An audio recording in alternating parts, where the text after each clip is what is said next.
কত কিছুই বলতে মন চায়,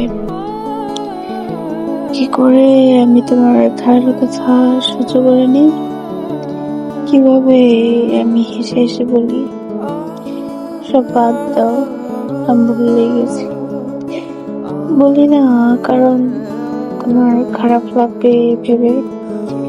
চাইলেই পারি তোমার মতো করে তোমার সাথে কথা বলতে, তোমাকে অনুভব করতে পারি কথার আঘাত বিশ্রী রকম অনুভূতি ঠিক কেমন হয়। করি না কারণ তোমার কষ্ট হবে ভেবে।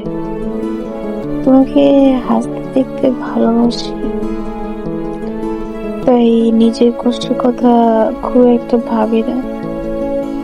তাই বলে আমার খারাপ লাগে না, দুঃখ হয় না এমনটা ভেবো না। নিজের জন্য খারাপ লাগলেও নিজেকে দুঃখ দিতে ভাবি না, কারণ আমি তোমাকে ভালোবাসি, অনেক ভালোবাসি।